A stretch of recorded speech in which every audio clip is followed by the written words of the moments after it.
और एक breaking news के साथ शुरुआत कर रहे हैं। बहुत बड़ी खबर है देश हित में, बहुत बड़ा खुलासा आप इसको कह सकते हैं। देश हित में यह खुलासा नहीं है लेकिन बताना बहुत जरूरी है। हैरान हो जाएंगे आप जानकर। बेंगलुरु दंगे याद है ना आपको? रिपोर्ट सौंपी गई है मुख्यमंत्री येदियुरप्पा को, कमेटी बनाई गई थी और इसमें कहा गया कि हिंदुओं के खिलाफ ये पूर्व नियोजित दंगे थे। हिंदुओं को चुन चुनकर इलाके में निशाना बनाने की साजिश थी। ये कमेटी की रिपोर्ट में लिखा गया। जो आपको बता रहे हैं ये हैरान कर देने वाला खुलासा। ये इस साजिश का मकसद दंगा फैलाना था। और सुनिए क्या इस रिपोर्ट में लिखा गया है। रिपोर्ट में लिखा गया कि दंगों में इलाकों में चुन चुनकर हिंदुओं को निशाना बनाया गया, हिंदू इलाकों को निशाना बनाया गया और जिन इलाकों में दंगे किए गए सिर्फ हिंदुओं को टारगेट किया गया। दरअसल बेंगलुरु दंगों पर यह रिपोर्ट सिटीजंस फॉर डेमोक्रेसी नाम की एक संस्था ने तैयार की है। यह ऑफिशियल रिपोर्ट है, कर्नाटक के मुख्यमंत्री येदियुरप्पा को सौंपी गई है। 11 अगस्त को बेंगलुरु में दंगे हुए थे। पुलिस ने भी एफआईआर में 800 से ज्यादा लोगों को आरोपी बनाया। एफआईआर के मुताबिक हिंसक भीड़ के पास घातक हथियार थे और थाने पर 200 से 300 लोगों की भीड़ ने हमला किया था। हिंसक भीड़ ने पेट्रोल बम का भी इस्तेमाल किया था।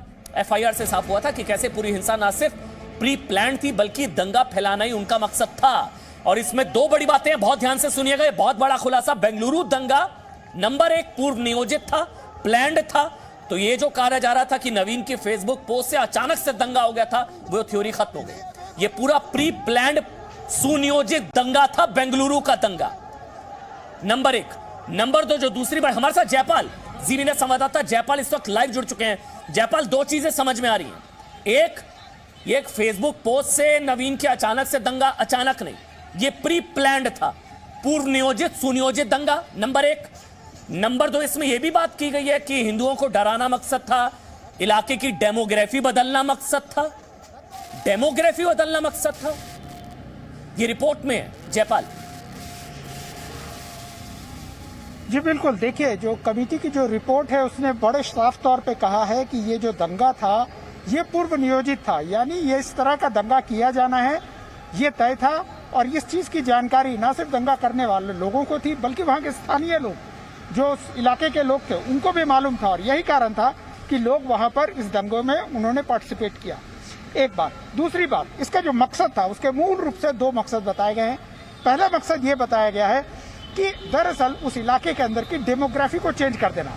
और यही वजह थी कि कुछ खास चुन चुन करके हिंदू, खासकर जो इन्फ्लुएंशियल लोग हैं जिनको हम रसूखदार लोग कहते हैं, उन पर हमला करना, उनके घरों को निशाना बनाना। यही वजह थी कि जो एमएलए हैं वहाँ के अखंडा श्रीनिवास मूर्ति, उनके घर को निशाना बनाया गया, नवीन के घर को निशाना बनाया गया, उसके बगल में जो एक दो हिंदू परिवार थे उनके घर को निशाना बनाया गया। मतलब जयपाल मेरी आपसे पहले भी बात हुई थी, मुझे ये खबर जितने भी लोग, मुझे भरोसा नहीं हो रहा। मतलब ये यकीन मानिए ऐसी खबर है, भरोसा करना मुश्किल है। मतलब फेसबुक पोस्ट बहाना था और दंगा फैलाना था, ये एक बड़ी बात। दूसरी जो आप कह रहे हैं कि दंगे का मकसद इलाके की डेमोग्राफी बदलना चाह रहे थे, हिंदुओं को टारगेट किया गया ताकि हिंदू वहां से पलायन कर जाएं, मुस्लिम बहुल हो जाए और डेमोग्राफी बदल जाए, ये दंगे का मकसद था, आप ये कह रहे हैं और रिपोर्ट में इसका जिक्र है। जी बिल्कुल। और दूसरा जो सबसे बड़ा इनका मकसद था वो ये था कि एक इस तरह का वातावरण तैयार कर दिया जाए जिसके चलते लोगों की जो है स्टेट के प्रति अविश्वसनीयता पैदा हो। यानी वो ये जताना चाह रहे थे कि स्टेट गवर्नमेंट जो है वो इन हालातों को काबू करने के लायक नहीं है, एक इस तरह का माहौल क्रिएट कर देना। यही वजह थी कि पुलिस थानों को भी निशाना बनाया गया, पुलिस पर भी हमला किया गया। ये एक तरह से इस कमेटी की रिपोर्ट ने जो जिक्र किया है उसके अंदर में उन्होंने लिखा है कि इन दंगों की तुलना अब दिल्ली में हुए दंगे और स्वीडन में हुए दंगों के साथ कर सकते हैं, क्योंकि यहाँ पर भी मकसद एक सा ही नजर आता है। एसडीपीआई पीएफआई के ऊपर में उन्होंने उंगली उठाई है और उसके साथ ही उन्होंने ये भी कहा है कि इस समय जो इसकी जांच चल रही है, यानी पुलिस जो इसकी जांच कर रही है उसके साथ साथ इसके अंदर में एनआईए को भी इन्वॉल्व किया जाना चाहिए। यानी ये साजिश छोटी नहीं है, बहुत बड़ी है। सिर्फ पुलिस से इसके इन्वेस्टिगेशन से काम नहीं चलेगा बल्कि एनआईए को भी, क्योंकि मुझे याद है जयपाल, आपने पहले भी बताया था कि ऐसा हो नहीं सकता कि अचानक से दंगा हो जाए, अचानक से 300 से 400 लोग सड़कों पर आ जाए, लाठी डंडे पेट्रोल बम रॉड्स के साथ आ जाएं। ये 2 से 3 घंटे के अंदर चुटकी बजाकर तो होता नहीं है। ये आपने पहले भी बताया था कि 5 बजे के आसपास, शायद 11 अगस्त को उस दिन एफआईआर हो रही थी, नहीं हो रही थी, बवाल हुआ और 8 बजे दंगा हो गया था। तो 3 घंटे में सब कैसे आ गए सड़कों पर? ये तो पुख्ता तौर पर लग रहा है कि ये प्री प्लान्ड था, फेसबुक पोस्ट बहाना था ना, मतलब मौका तलाशा जा रहा था। जी बिल्कुल, एक तरह से ये मौका तलाशा गया, इसीलिए वो कमेटी बार बार इस चीज़ को कह रही है। उन्होंने जो अपनी फाइंडिंग्स लिखी है उसके अंदर में पहली लाइन जो है वो यही है कि ये दंगे होने थे, इसका पहले से पता था, इसीलिए इस चीज़ को किया गया, बहाना एक ज़रूर तलाशा गया और उस बहाने के तहत इस चीज़ को किया गया। ये कमेटी का साफ तौर पे मानना है। और उसके साथ उन्होंने लोगों की इन्वॉल्वमेंट की भी बात की है और एसडीपीआई और पीएफआई की भी बात की है। ये सारी चीजें जो है कमेटी लेकर के। अच्छा, रिपोर्ट में क्या क्या एक बार ये भी हम दिखा रहे हैं, एक बार अरुण जयपाल, ये रिपोर्ट में क्या क्या देख लीजिए आप कि दंगों का मकसद हिंदुओं को इलाके में डराना था, उनको वहां से उनका पलायन। देखिए क्या, दंगों का मकसद इलाके की डेमोग्राफी बदलना था, समझ रहे हैं आप? ये हिंदुओं के खिलाफ दंगा जिहाद, कुछ इलाकों को मुस्लिम बहुल बनाने के लिए दंगा किया गया था। एसडीपीआई पीएफआई साजिश के पीछे, बेंगलुरु दंगा का मॉडल दिल्ली और स्वीडन दंगों की तरह, ये कमेटी की रिपोर्ट में बाकायदा लिखा गया है, मैंने भी रिपोर्ट पढ़ी है। बेंगलुरु दंगे पूरी तरह से सुनियोजित थे, प्री प्लान्ड थे, तैयारी थी, बहाना ढूंढा जा रहा था, मौका तलाशा जा रहा था। यही नहीं, डेमोग्राफी बदलने वाला ये एंगल बहुत खतरनाक है, बहुत ही विस्फोटक है। मतलब ये मतलब अगर तुलना की जाए तो आप समझिए बेंगलुरु को कैराना बनाना चाह रहे थे क्या? कैराना में याद है ना, हिंदुओं का पलायन हुआ था। बेंगलुरु में भी कुछ इलाकों को ये लोग क्या कैराना बनाना चाह रहे थे? क्योंकि जो मेरे सहयोगी ने रिपोर्ट भेजी है हम तक, उसमें देखिए बेंगलुरु दंगों की पहले की तैयारी थी, पहले से तैयारी थी। दिल्ली दंगे भी आपको याद होंगे, पहले से तैयारी थी। वहां तो ठेलों के ऊपर जो है बड़ी बड़ी गुलेलें बनाई गई थी। बेंगलुरु दंगे में भी हिंदुओं को निशाना बनाया गया। अब ये साफ हो गया, दिल्ली दंगे आपको याद है हिंदुओं के खिलाफ थे, चुन चुन कर मारा गया था। हिंदुओं को भगाने के लिए दंगे, बेंगलुरु दंगे, डेमोग्राफी बदली गई थी, हिंदुओं को डराया जाएगा, उनका पलायन कराया जाएगा, मुस्लिम बहुल हो जाएंगे, ये मकसद था, डेमोग्राफी बदलना। बेंगलुरु दंगों में, दिल्ली दंगे में भी हिंदुओं को टारगेट किया गया था। बेंगलुरु दंगे डेमोग्राफी बदलने की साजिश थी। दिल्ली दंगे पाकिस्तान जिंदाबाद के नारे आपको याद है ना, वहां पर भी लगाए गए थे। ये बहुत बड़ा खुलासा, ये ऐसी जानकारी जो संभवतः अब तक सामने नहीं आई थी। ये मतलब जयपाल, ये डेमोग्राफी बदलने वाली जो बात रिपोर्ट में लिखी गई है, ये शायद सबसे विस्फोटक है, सबसे हैरान करने वाली, सबसे खतरनाक और एक बहुत बड़ी साजिश की तरफ इशारा करती है। जो आप कह रहे हैं कि हिंदुओं को टारगेट, ताकि वो पलायन कर जाएं, वो खौफ में आए, वो डरें, इलाका छोड़कर चले जाएं, मुस्लिम वो उनकी बहुलता हो जाए, वो मुस्लिम बहुल हो जाए। मतलब ये दंगा शास्त्र था उनका ना, ये बेंगलुरु को कैराना बनाना चाह रहे थे ना। जी देखिए, कमेटी ने अपनी इस रिपोर्ट के अंदर में इस घटना की तुलना जो है वह जम्मू कश्मीर में हिंदुओं के विस्थापन से की है। उन्होंने कहा है कि जिस तरह से कश्मीर के अंदर में एक वातावरण तैयार किया गया था और उसके बाद वहां पर से हिंदुओं को वहां से विस्थापित किया गया था, यहाँ से हिंदू जगह छोड़ के भाग गए थे, लगभग उसी तरह की स्थिति यहाँ पे है। इसके साथ और एक बड़ी खबर आपको बता दें, राजनाथ सिंह आज रात खबर है कि 9:30 बजे मिलेंगे चीन के रक्षा मंत्री से। राजनाथ सिंह रक्षा मंत्री, बड़ी खबर आज रात। पहले इसको लेकर कहा जा रहा था, दरअसल चीन के रक्षा मंत्री की तरफ से कही गई थी कि हमको मिलना है, ये उनकी तरफ से ये रिक्वेस्ट थी। और अब ये खबर हमको मिल रही है ये कि रात 9:30 बजे, ये टॉप सोर्सेज हमको बता रहे हैं इंडियन स्टैंडर्ड टाइम के हिसाब से, भारतीय समय अनुसार रात 9:30 बजे मॉस्को में रक्षा मंत्री राजनाथ सिंह और चीन के रक्षा मंत्री की मुलाकात होगी। SCO अब मॉस्को में है, रक्षा मंत्री राजनाथ सिंह और चीन के रक्षा मंत्री की तरफ से ये गुहार लगाई गई थी, मिलने का वक्त मांगा गया था, सफाई देने की बात की गई थी। और अब ये खबर है कि आज रात 9:30 बजे, ये आप समझिए मौजूदा जो विवाद चल रहा है भारत चीन सीमा विवाद को लेकर, ये संभवतः सबसे बड़ी मुलाकात आज रात 9:30 बजे होने जा रही है। 8:07 हो रहे हैं इस वक्त, मतलब लगभग जो है 1.5 घंटे बाद भारतीय समय अनुसार मॉस्को में रक्षा मंत्री चीन के मिलेंगे और भारत के रक्षा मंत्री राजनाथ सिंह के बीच ये मुलाकात होने जा रही है। ये बहुत बड़ी खबर है और देखिए ये मुलाकात कई मायनों में खास है, कई मायनों में बहुत बड़ी मुलाकात है। और ये तस्वीरें भी हमारे साथ हम आपको दिखा रहे हैं। ये मॉस्को से जो तस्वीरें आई, देखिए एक तरफ आपको रूस के रक्षा मंत्री बीच में, भारत के रक्षा मंत्री राजनाथ सिंह आपको नजर आ रहे हैं। दूसरी तरफ जो आप देख पा रहे हैं, रूस के रक्षा मंत्री के बिल्कुल बगल में जो खड़े हैं वो चीन के रक्षा मंत्री हैं। वो चीन के रक्षा मंत्री हैं, बीच में रूस के रक्षा मंत्री हैं, और इस तरफ आप देख पा रहे हैं रक्षा मंत्री राजनाथ सिंह को।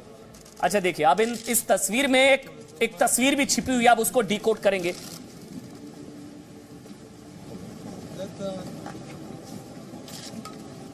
देखिए वो तस्वीर है, वो उसका वीडियो अब आ गया। पहले ये देखिए, वो जिस तस्वीर का मैं जिक्र कर रहा था, देखिए रक्षा मंत्री राजनाथ सिंह सामने की तरफ देख रहे हैं, रूस के रक्षा मंत्री सामने की तरफ देख रहे हैं, लेकिन चीन के रक्षा मंत्री इतनी उम्मीद भरी निगाहों से देख रहे हैं राजनाथ सिंह को। लेकिन रात 9:30 बजे मुलाकात होगी।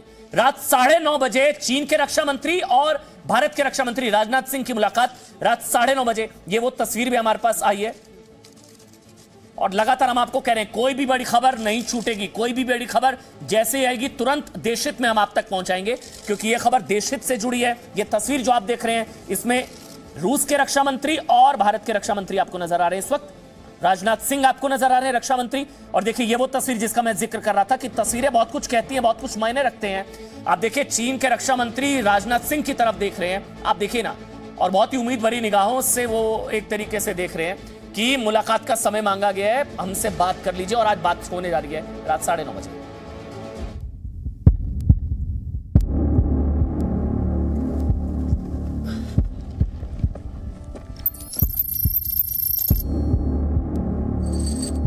जवानों का मनोबल बहुत ऊंचा है, वो हर चुनौती का सामना करने के लिए तैयार है।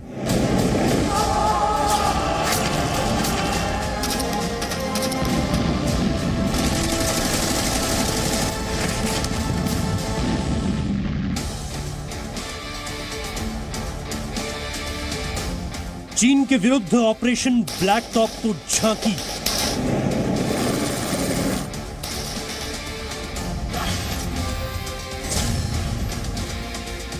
चीन के विरुद्ध अक्सई चीन की पिक्चर बाकी है।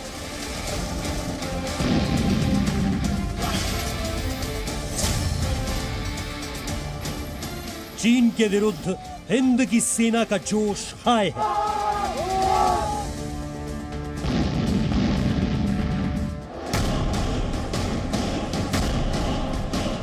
चीन के विरुद्ध एलएसी पर पराक्रम की घड़ी आई है। यथास्थिति है, उसको हम बरकरार रखेंगे। और 1 घंटा 20 मिनट का वक्त बाकी रह गया। 8:10 हो रहे इस वक्त। 1 घंटे 20 मिनट बाद सबसे बड़ी मुलाकात होने जा रही है चीन के रक्षा मंत्री और भारत के रक्षा मंत्री राजनाथ सिंह के बीच, और यह मुलाकात कई मायनों में अहम होने जा रही है। 1 घंटा 20 मिनट का वक्त और रह गया है। रात 9:30 बजे चीन के रक्षा मंत्री से मिलेंगे राजनाथ सिंह, रक्षा मंत्री। हालांकि इस खबर में सबसे बड़ा टेक जो देशहित दृष्टिकोण वो ये है कि गलवान के बाद पेंगोंग में पराक्रमी प्रहार, और यहां टूटा चीन का अहंकार, क्योंकि चीन के रक्षा मंत्री की तरफ से कहा गया कि हमसे मिलिए राजनाथ जी।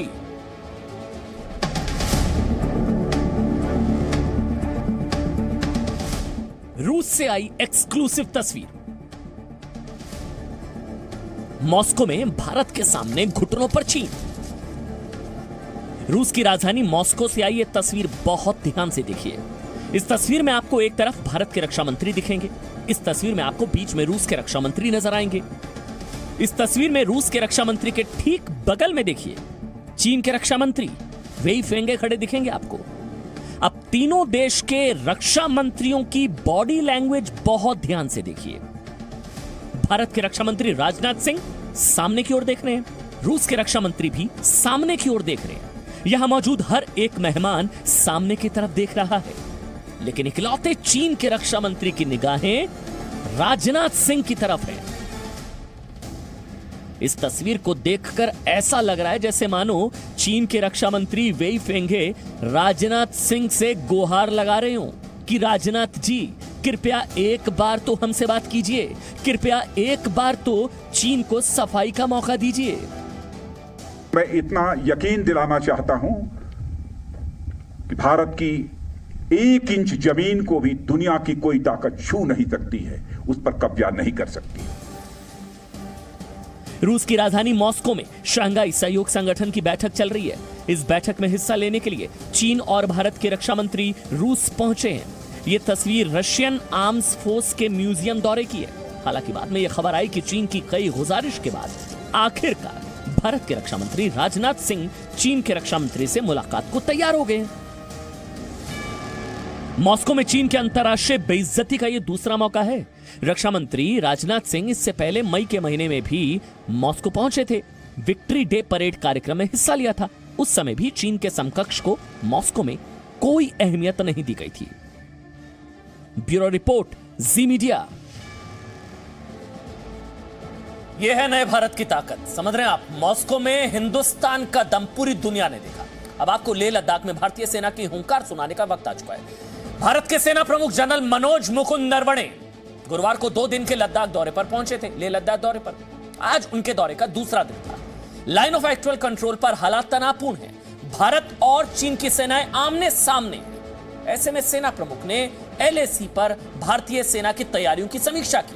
लेह पहुंचने के बाद अलग अलग जगहों पर सेना के अधिकारियों से बात की। 29-30 अगस्त को पेंगोंग में पराक्रम के बाद सेना प्रमुख का यह पहला लेह लद्दाख दौरा था। ऐसे में उन्होंने यहां से चीन को एक कड़ा और बड़ा संदेश देने वाली बड़ी बात कही। देखिए, सेना प्रमुख ने देश को जानकारी दी है कि LAC पर 3 महीने से ज्यादा जो है वो हालात खराब हैं। 3 महीने से वास्तविक नियंत्रण रेखा पर स्थिति नाजुक है। ये सेना प्रमुख के शब्द हैं। वो कह रहे हैं कि नाजुक सिचुएशन है। भारतीय सेना हर हालात के लिए तैयार है। भारतीय सेना दुनिया की में सबसे बेहतरीन सीमा की रक्षा के लिए तैनाती बढ़ाई गई। अखंडता की रक्षा के लिए और सैनिक तैनात। भारतीय सैनिकों पर सेना और देश को गर्व है। सैन्य कूटनीतिक स्तर पर बातचीत जारी है। सुनिश्चित करेंगे कि पुरानी स्थिति बहाल हो, यह कहा गया सेना प्रमुख की तरफ से। सुनिश्चित करेंगे कि देश हित का नुकसान ना हो। कल मैं लेह पहुंचने के बाद मैं अलग अलग जगह पर गया था और हर जगह पर मैंने ऑफिसर्स और JCO से बात की और स्थिति का जायजा लिया। जवानों का मनोबल बहुत ऊंचा है और वो हर चुनौती का सामना करने के लिए तैयार है। और मैं यकीनन कह सकता हूं कि हमारे जवान सबसे अच्छे जवान हैं और वो ना सिर्फ इंडियन आर्मी का लेकिन देश का भी नाम रोशन करेंगे। अभी जो LAC के ऊपर जो स्थिति है वो थोड़ी नाजुक है, गंभीर है, लेकिन हम लगातार इसके बारे में सोच विचार कर रहे हैं। देखिए, आपको भरोसा होगा कि भारत चीन सीमा विवाद पर कोई खबर नहीं छूटेगी जी न्यूज पर। जी न्यूज आपका अपना न्यूज चैनल खबरों की गंभीरता को समझता है, आप तक पल पल की सटीक जानकारी पहुंचाता है। हमारे रिपोर्टर्स मौके पर ग्राउंड जीरो पर मौजूद रहते हैं। लद्दाख में हालात तनावपूर्ण है, नाजुक है, तनाव से भरे हुए हैं। भारत चीन की सेनाएं, टैंक्स अब आमने सामने आ चुके हैं। वहां भारतीय सेना चीन से निपटने के लिए और क्या क्या विशेष तैयारी कर रही है। लेह लद्दाख से जी मीडिया संवाददाता कृष्ण मोहन मिश्रा ने आपके लिए देश हित में विशेष ग्राउंड रिपोर्ट तैयार की। आपको आज जरूर देखनी चाहिए। 17 माउंटेन स्ट्राइक कोर को बहुत अच्छे टैंक्स, बख्तरबंद गाड़ियां, हेलीकॉप्टर्स और बेहतरीन तोपखाना दिया गया है। इनके पास मोबाइल मिसाइल यूनिट्स और mobile multi barrel rocket launcher units हैं। इनके पास अपने हेलीकॉप्टर्स भी हैं। लेकिन इनका सबसे जबरदस्त हथियार 2 साल पहले सेना में शामिल हुआ 155 mm की अल्ट्रालाइट होवित्जर तोप है, जो बहुत हल्की है लेकिन जबरदस्त फायर करती है। और उसे चिनूक हेलीकॉप्टर में इन पहाड़ों में कहीं पर भी बहुत जल्द तैनात किया जा सकता है। यानी रफ्तार और फायर पावर में बेजोड़ है। चलिए देशहित में आगे बढ़ते हैं और बंदे में है दम, वंदे मातरम। देशहित में आज आपको 3 जाबाजों की कहानी जरूर देखनी चाहिए। 3 तस्वीरें आपके सामने। पहली तस्वीर कर्नल रणवीर सिंह जामवाल की। रणवीर सिंह जामवाल, देखिए, जी न्यूज को विश्वसनीय सूत्रों से पता चला है कि ब्लैक टॉप पर तिरंगा फहराने वाली टीम का नेतृत्व कर रहे थे colonel Ranveer Singh Jamwal. Black Top फतेह करने वाले, ब्लैक टॉप पर तिरंगा लहराने वाले, जिस वजह से चीन आज घुटनों पर आपको नजर आ रहा है। तो खौफ का दूसरा नाम चीन के लिए कर्नल रणवीर सिंह जामवाल। जरूरी था, आज आपको पता होना चाहिए। दूसरी तस्वीर सुशांत सिंह राजपूत केस में ड्रग्स एंगल की जांच कर रहे, ध्यान से सुनिएगा, नारकोटिक्स कंट्रोल ब्यूरो NCB के काबिल अफसर समीर वानखेड़े की है। आज जिस तरह से नारकोटिक्स कंट्रोल ब्यूरो ने सुबह सुबह आरोपी रिया चक्रवर्ती के घर पर छापेमारी की, रिया के सहयोगी सैमुअल मिरांडा के यहां छापा पड़ा, सैमुअल को हिरासत में लिया गया, तो एनसीबी की इस टीम का नेतृत्व ज्वाइंट डायरेक्टर समीर वानखेड़े ही कर रहे हैं। उनके बारे में बड़ी जानकारी हम आपको थोड़ी देर में देंगे। तीसरी तस्वीर में आप 1962 की जंग के हीरो शैतान सिंह को देख रहे हैं। शैतान सिंह, मेजर शैतान सिंह, लद्दाख के, बहुत ध्यान से सुनिएगा, आपकी जानकारी बढ़ाने वाली जानकारी देश हित में। लद्दाख के चुशूल सेक्टर में 13 कुमाऊं रेजिमेंट के मेजर शैतान सिंह ने 120 सैनिकों के साथ चीन के 1800 से भी ज्यादा सैनिकों से लड़ाई लड़ी थी। मेजर शैतान सिंह 120 सैनिकों के साथ चीन के 1800 से भी ज्यादा सैनिकों से लड़ाई लड़ी थी और अपने प्राणों की आहुति देकर लद्दाख को चीन के कब्जे में जाने से बचा लिया था।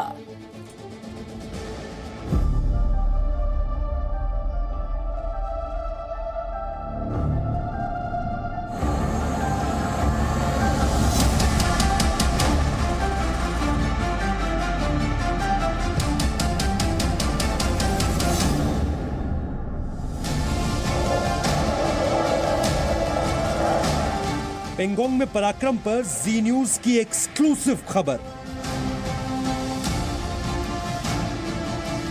ब्लैक टॉप पर विजय दिलाने वाला भारतीय सेना का शूरवीर।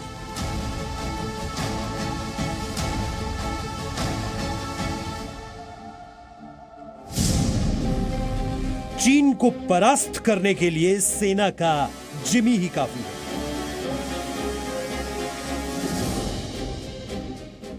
29-30 अगस्त की रात पेंगोंग के नजदीक ब्लैक टॉप की विजयी गाथा आपने कई बार सुनी होगी, लेकिन क्या आपको मालूम है कि ब्लैक टॉप और हेलमेट टॉप की चोटी पर भारत को जीत दिलाने में अहम भूमिका सेना के किस जांबाज ने निभाई?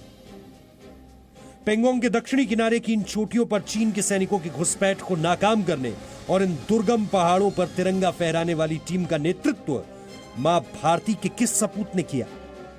जी न्यूज आपको ऑपरेशन ब्लैक टॉप को सफल बनाने वाले योद्धा से मिलाएगा। नाम है कर्नल रणवीर सिंह जामवाल, जिन्हें उनके साथी और घरवाले प्यार से जिमी बुलाते हैं।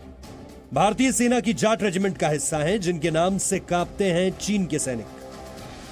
29-30 अगस्त की आधी रात को सारा विवाद पेंगोंग झील के नजदीक स्पेंगू झील के आसपास हुआ था।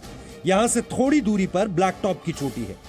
कर्नल रणवीर सिंह जामवाल उस रात स्पेशल फ्रंटियर फोर्स की टीम का नेतृत्व कर रहे थे। कर्नल रणवीर सिंह जामवाल की मदद से और उनके बताए तरीकों से ही सेना के जवान ऊंचे पर्वतों पर चीन के सैनिकों से पहले ही आसानी से चढ़ते चले गए। पहाड़ी इलाकों में फायदा उसी को होता है जो ऊंचाई पर हो, और इसके बाद चीन के 500 जवान पीछे हटने को मजबूर हुए। कर्नल रणवीर सिंह जामवाल यानी जिमी की यही विशेषता है। पीएलए को सबक सिखाने के लिए लद्दाख की इन ऊंचाइयों पर कर्नल रणवीर सिंह जामवाल से बेहतर कोई दूसरा हो ही नहीं सकता। जामवाल भारतीय सेना के इकलौते ऐसे अफसर हैं जो माउंट एवरेस्ट के साथ साथ 7 महाद्वीपों पर स्थित सबसे ऊंची चोटियों पर चढ़ चुके हैं। एवरेस्ट पर उन्होंने एक नहीं 3 बार कामयाबी की चढ़ाई की है। लेह लद्दाख से कृष्ण मोहन मिश्रा के साथ bureau report, ji media. Presenting B News app, available on Google Play and App Store. Download it now.